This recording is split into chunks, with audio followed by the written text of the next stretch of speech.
Welcome to the Content Magazine podcast, conversations with Silicon Valley's creatives. I'm Daniel Garcia, your host and the cultivator of Content Magazine published by SV Creates. Today we talk to Dalia Rawson. She's the director of the new ballet in San Jose. Hello, Dalia. Hey, Daniel. How are you? I'm doing great. How are you? I'm all right. Yeah, well, good. Welcome to the Content Podcast. Thank you. I'm Is this recording. new? Yeah, I'm just starting it actually. Yeah. Nice. So, Yeah, good. what do you do when you're a photographer and you're trapped at home so you can't take pictures of people? Then I'll just call them all up and say hi. Works for me. I wish you could figure out how to do some pictures. Yeah, cool. Can you come and stand outside my window and take pictures of me doing my online ballet classes in my newly built streaming studio that I can use to promote these classes? Yeah, actually, that would be fun. Actually, I would love to do. We were thinking about. Oh my God, that would be hilarious. I actually have a big window. Really? So, okay. Yeah. That is so funny. What a good idea. Yeah, I just had it. Yeah, we'll talk after to get the deets. Okay. I'd love to do that. Hey, Oh just my to God, let you hilarious. know, I am already recording, so Okay. just want to let you know because I think I I have won't to say say that. anything too crazy. Right. I think I have to say that for legal purposes or something like Okay. that. That you, Okay.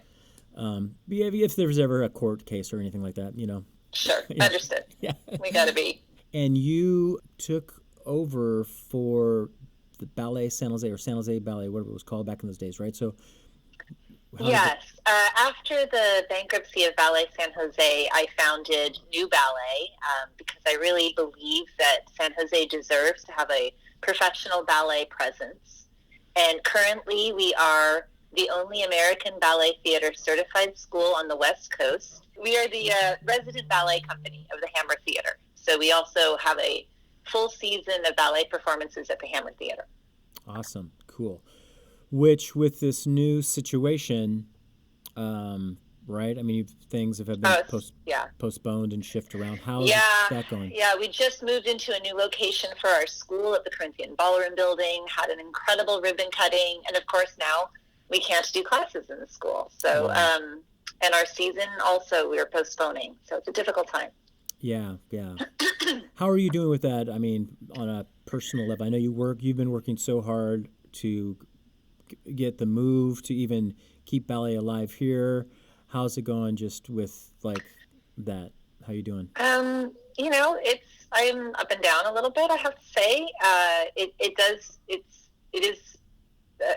It's a roller coaster, you know. We just got into this incredible new space, which was, you know, critical to our survival, and we did it well. We did it in a strong financial position. We still had a cash reserve after doing $250,000 of renovations. We had just, you know, finished these drop-dead gorgeous studios, the most spacious studio in the Bay Area. I mean, it's beautiful. We have 5 large studios. We've finally gotten our classes all going in the new space, and now it's empty. Wow. We were ready to do Fast Forward, which is one of the most exciting programs of the year on March 28th. But of course, that had to be postponed as well. So, you know, it's a lot. It's a lot going on. It's difficult to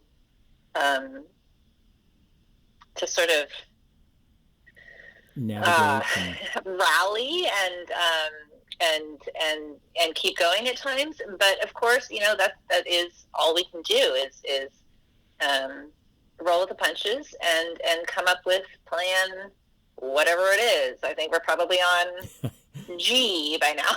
Yeah.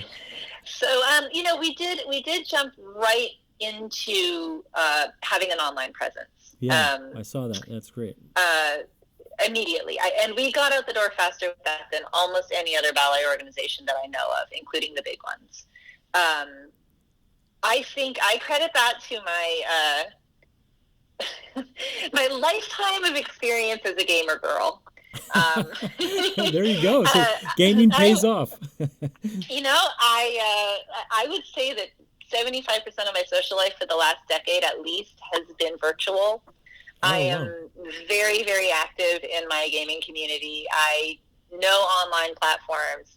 And I think most importantly is that I understand the depth of personal connection that is possible Sure. online. Yeah. Some of my best friends I have never met in person, and I consider them to be people that I'm closest to. Yeah. So Cool. the process of relating to dancers and students through a virtual platform is very familiar, and I understand how it can really work. Yeah. So we launched our free online streamed classes, which were available to dancers everywhere, as well as, of course, our own community of dancers. Really early on. I think we've been running them for 3.5 weeks now, or something like Oh, that. that's incredible. And then we've actually, so that was step one. A couple days after that, we launched exclusive interactive Zoom classes for our registered students. So for those classes, the students can see us, we can see them, we can offer personal corrections and feedback. Yeah. And now we've even added a couple of online interactive Zoom classes that the public can sign up for as well. We're charging $4.99 a class. We've got adult ballet for complete beginners. We call that ballet boot camp. That's on Thursday nights at 6 p.m. That's a great class if you just want to, it's kind of a gentle introduction to ballet technique. And the idea is after you take a couple of those classes, you're ready to go into a ballet class. You know the basics. And it's really a lovely class. It's taught by Bryn Graham. And she incorporates a lot of stretching and yoga and sort of getting your body ready to dance, as well as the basics of classical ballet. Is it now? That's not a Zoom room, right? So other people. That is a Zoom. That's a Zoom other class. People would be seeing me if I went there to do that. Well, you can decide to turn your video off. Oh yeah, that's true. You can. I'd be embarrassed. Yeah, it's funny because it does seem like that online drop-in class that part of the joy of it was, it sounds like nobody's watching, right? Because really nobody might be watching except your cat. Yeah. But you can also, if you turn the video on, then you have the personal interaction. Yeah. And honestly, like, it's going to be 8 people digitally. Yeah. It's a judgment-free zone, Daniel. Yeah. Okay. Well, you haven't seen me and a dance. little bit of feedback is kind of nice. Yeah. But you can always turn your video off. It's, totally up to you. Now, So we've got that class that you can just drop into for $4.99, as well as just an adult or teen ballet class. It's kind of an intermediate beginning level. So anybody who takes ballet for exercise, they can do that from their own home. And we also have a class for our primary students. So that's kids ages 5 to 8. That's on Fridays from 4 to 5 p.m. And it's taught by Sarah Stevens, who's one of our studio company dancers. She danced the Sugar Plum Fairy in the San Jose Nutcracker this year. She's great with kids. She's a beautiful instructor, and that class has been really popular as well. That's cool. So, and the instructors are doing this from their home. From our homes, yes. Yeah. I am very fortunate in that I married a lifetime of IT support. Yeah. And we've got a full-on streaming you got studio a server room going on. set up. Oh yeah, I don't even know what we have. We have lots of things, and it works very well. And we moved. First, I was trying to do it in the living room, and our production manager from the Hammer Theater, he and his husband were watching the class, and they said that I needed a special backdrop because I was blending in too much. So they dropped off pipe and drape in my yard, and we disinfected and put that up. And then we decided that didn't really work. So my husband said, look, we're not going to have any people over for the next month or so. Let's just move all the furniture out of the living room. That's awesome. So we moved all the furniture out of the living room. My living room is now my ballet studio. Yeah, that's cool. So I did start this off by saying that it's been a blow and it's been a struggle, but this is also a time to learn about what you can do to be resilient. Yeah, totally. And connecting with my students and my dancers. The company dancers, yes, of course, seeing them online, seeing their artistry is inspiring. But seeing our younger students as well is They show up for class on time. They're in their uniforms. They have something set up at home, whatever it is. It might be their garage. It might be their bedroom. It might be their kitchen. They figured it out. Their hair is up. They're ready to go. They're working hard. And we've started a little tradition in our classes. At the end of a classical ballet class, you do what we call a reverence, which is a bow, a formal bow to your teacher. I usually ask the dancers to also bow to their pianists. We have live pianists in our school. It's a time to just show respect for your teacher, for your accompanist, for your fellow dancers, for the process of training. It's something done at the end of every class. So we do our reverence virtually, but then we also do what we're calling our digital reverence, where I ask the students to type into chat cool. something that they feel grateful for on that day. Oh, that's awesome. And it's a really lovely way for us all to connect with each other because, we've lost our community as well. These kids some of them are training with us 6 days a week for up to 4 hours a day. Wow. This is their after school activity. We are their village. They are our village. And, now we're seeing each other for almost the same amount of time. And that's been great. Very inspiring. That's great. I mean, it's so cool too, to see something as, classical and historic as ballet intersecting with this current technology, right? And it's fun to hear you talking about your gaming experience for you to transition, right? It's interesting. I mean, that's the thing is like, social media and digital, it's, it's not the same as face-to-face in present contact, but it does help build that connection that couldn't happen otherwise. So, I applaud you for right now there would be no other way to be working together and dancing together. And, doing a daily ballet class for a ballet dancer, it's not just exercise. It's not just building your technique. It's it's a ritual. It's the way we connect to our artistry. It's the way we connect to our bodies. And the way we connect to each other. And it's a very centering practice. Every ballet dancer does class every single day. It's about an hour and a half long. There's something it's a daily ritual. And to not be able to do that is, it makes things very difficult for dancers. So what happens in the future then?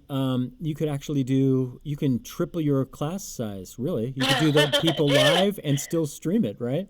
Well, I'm considering that for a couple of classes a week. Of course, there will be once we can get back in the studio, being in the studio is the place to really dance. Sure. There's nothing that can compare to flying across 60 square feet of space with a live pianist.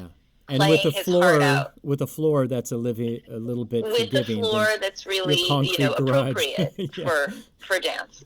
Of course.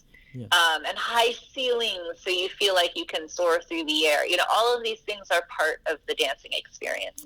But so this is, I of course, like everyone else, hope this is not too long of a term of a situation.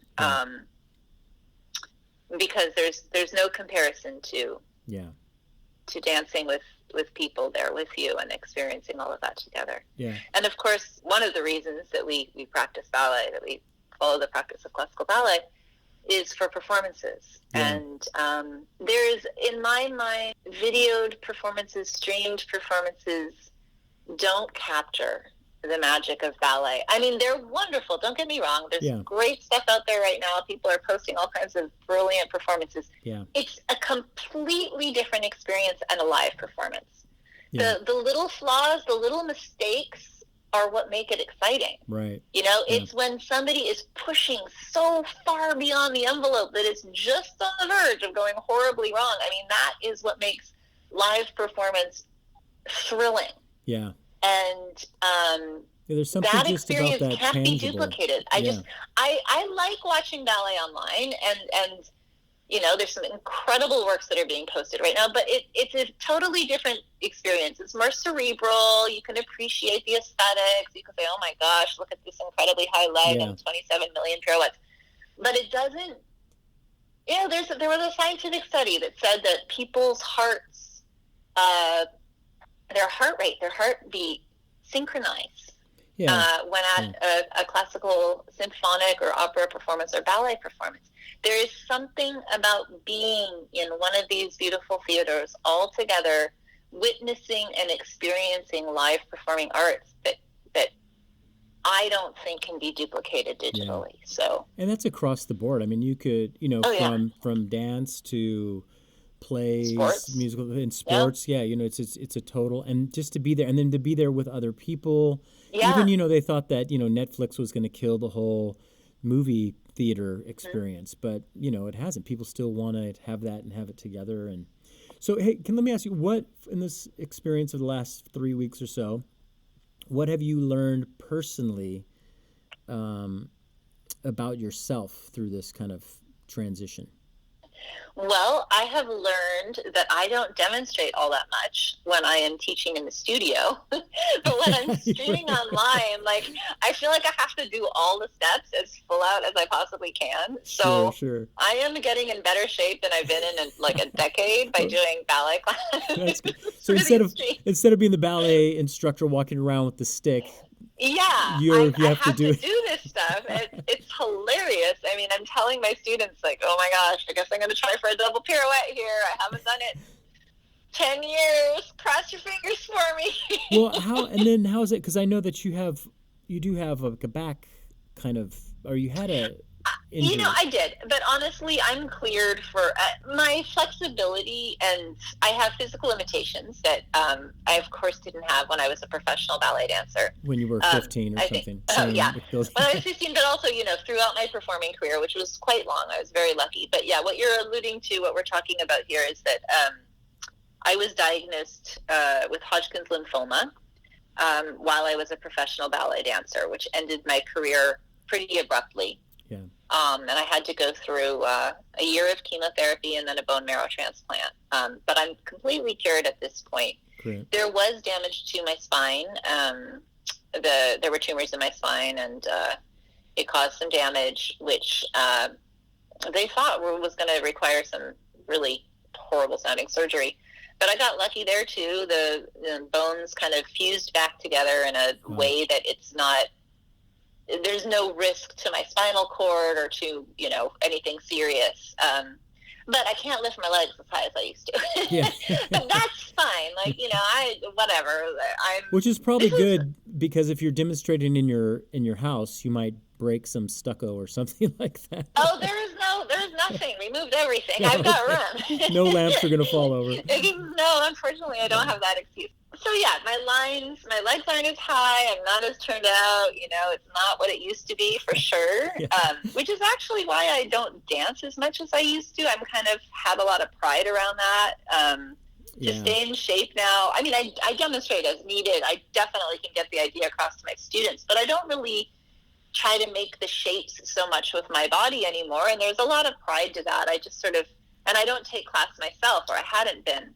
Yeah. My feeling was, I left kind of close to the top of my career, and I didn't want to dance at a lower level than that. And I knew I could never get back to where I was. It was just, not going to be possible. Yeah. It's a search for perfection. And I felt like if I'm just doing this now for exercise or for myself, I'd rather do something else, I'd rather do a different type of workout. Yeah. So that is sort of how I've been living my life. But now here I am. I find myself where I've got to do this ballet class several times a week.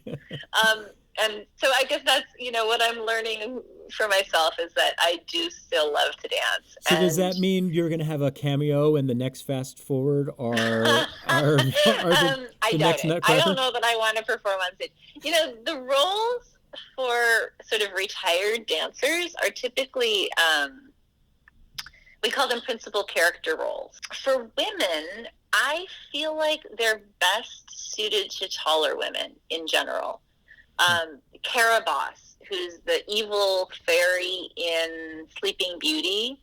Oh, okay. She's got like Maleficent, basically. I think she needs to be tall and domineering and demanding. And I don't know, the sort of roles I could step into generally, I feel like are better for somebody who looks taller and more.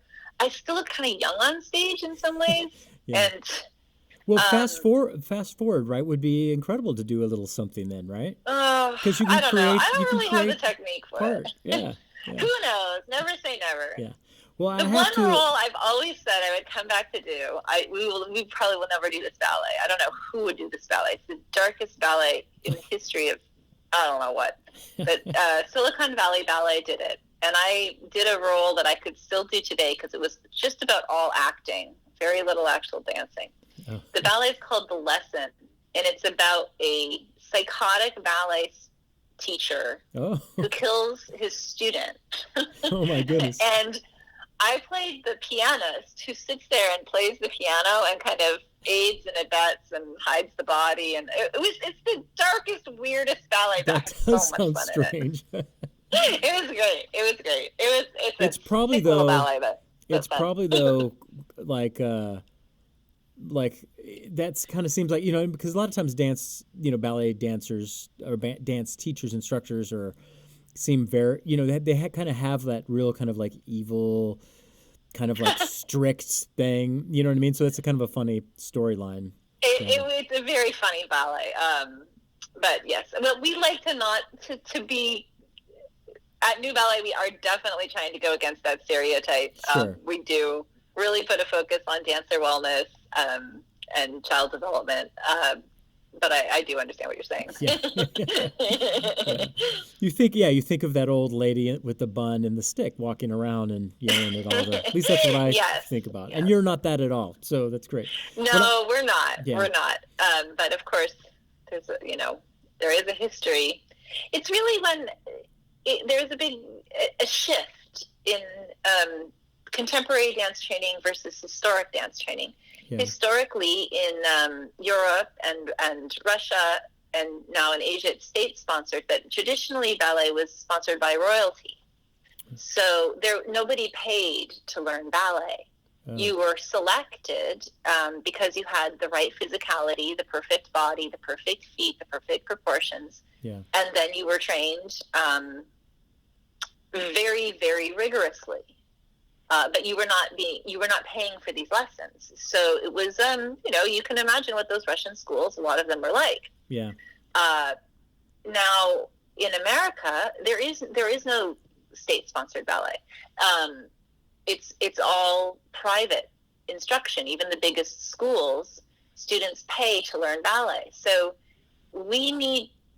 it has led to the development of a way of training that is, it's wonderful for everyone. You don't need to have all of the physical perfection that is required to go on to a professional level. Yeah. In order to train very seriously for a very long period of time and get a great deal of joy, and develop skills that will help you with everything you do in life. Develop the ability to focus on a goal for over a decade. Yeah. Develop the ability to be self-motivated, to set long-term goals. There's so many benefits to long-term performing arts training that help dancers no matter what they end up doing in life. Yeah.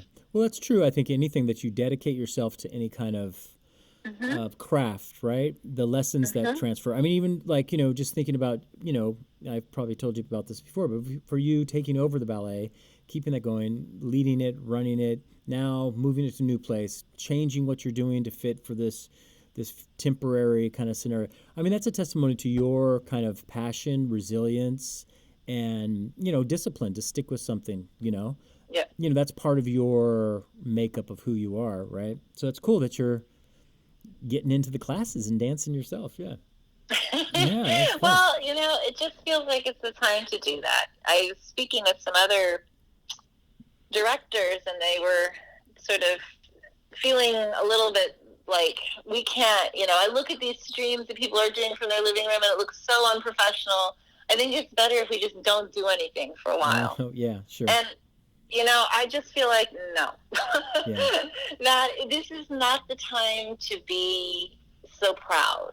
Yeah. And this is the time to be genuine and vulnerable and dance around your living room, because that's what we can do right now. Yeah, And really, and stay everyone connected, is doing right? that. Stay connected Yeah. and stay as a dancer. Yeah. Still be a dancer Yeah. in this time. It is. It's the tendency, right, with these kind of things is when something happens to shrink back, which is completely opposite to what it means to create and to grow. And this too. It's always the obstacles that we, innovate or we do something to go past that improve us and make us better. So can you explain the whole philosophy and everything behind what you guys do with the Fast Forward? So Fast Forward is it's an evening of completely new ballet. Every year we commission choreographers to come in and create new works on the studio company. And this year we had some incredibly exciting pieces on the program. Ben Needham Wood, who is a dancer with Smune Ballet and as well as a very well-regarded choreographer. He actually won an Emmy Award for choreography for a dance film that he made. He did a piece for the studio company that is really exciting. Naomi Sailors, who is an alumnus of our studio company, now dancing professionally. She's also our ballet master, which means she helps us with rehearsals. She created a really interesting work that was inspired by the idea of an encounter between alien species and humans. That was sort of her jumping off point. And it's really an incredible ballet. It explores the idea of otherness and kind of dancers with a really, really exceptional physicality. We call them creatures. So she was sort of playing with that idea of a ballet dancer who's a creature versus a ballet dancer who's more of a human. Oh, that's cool. Yeah. And so that's a term that is used in the ballet industry for creatures. And those are the ones. Oh yeah, she's a creature. Have you seen her legs? And does that mean? And that means they're like the perfect specimen of a ballet dancer. Yeah. They have something really exceptional about their body that which is usually sort of hyper flexibility, super flexible feet, legs that just can go behind their ears, whatever. Yeah. And then these physical attributes that to normal humans might look a little bit like, oh my gosh, her leg is bending in the wrong direction or something. But to us, we love it. Yeah. That's cool. But and for the performance, we'll have commentary by Douglas Vakoch, who's the director of MEDI International, which is former director of message composition for SETI International. Right. His life work is working on communications with aliens. And he and I actually have worked together for about 5 years now on a project of motion capturing ballet that we plan to send through the Arecibo radio telescope as a message to potential alien species. So he'll talk a little bit about why he believes that a dance or ballet is actually a really ideal means of communicating with anybody who might be out there.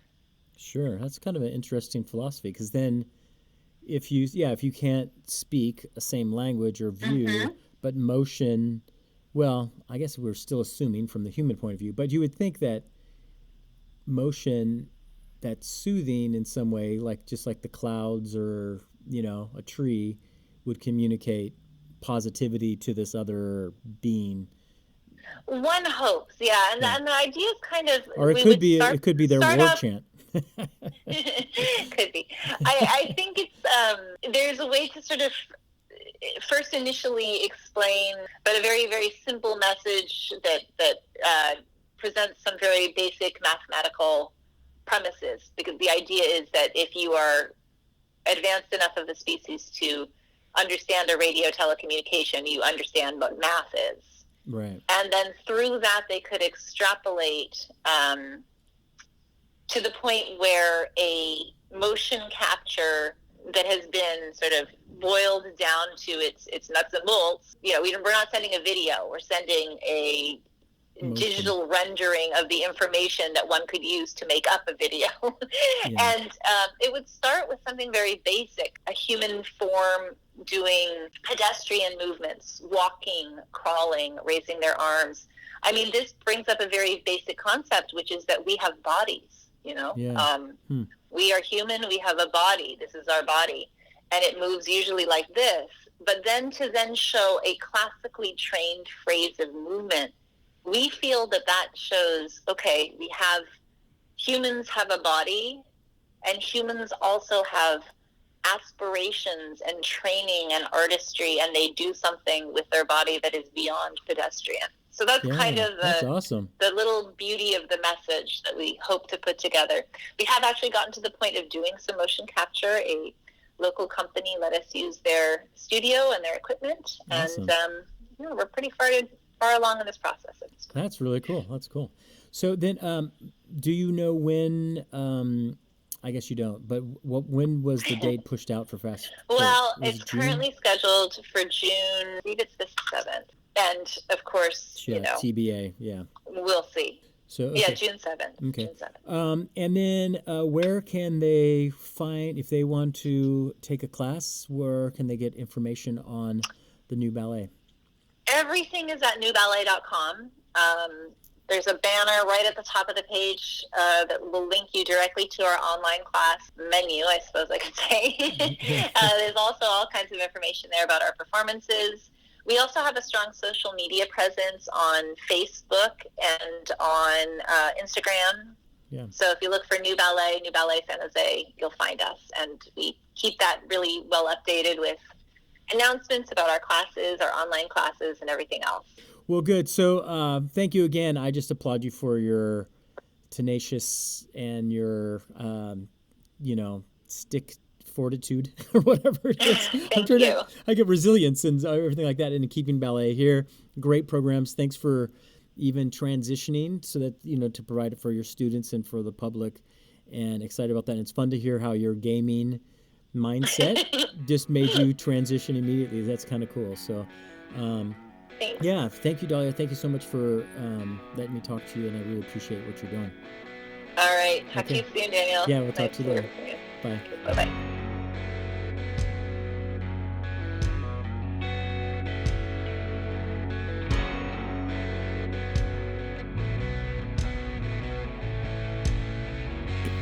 In addition to publishing Content Magazine, SV Creates provides resources and training for the arts community. Each week we'll be checking in with Alyssa to see what's going on with SV Creates. Hi everyone, this is Alyssa. I'm the program manager with SV Creates. On April 22nd, we're looking forward to offering a short webinar on crisis communications with Matt Lerman from Social Prosperity Partners. We're collaborating with Californians for the Arts and Theater Bay Area to bring you this free webinar. Check out our website and social media for links to register. Cool. Thanks, Alyssa. Thank you for listening to the Content Magazine podcast. Please follow us on social media at Content Mag and subscribe by going to our website, content-magazine.com. This episode's music is Muddy Water from Sakura's 2020 release, Coming Home Soon. You can find Sakura on Spotify.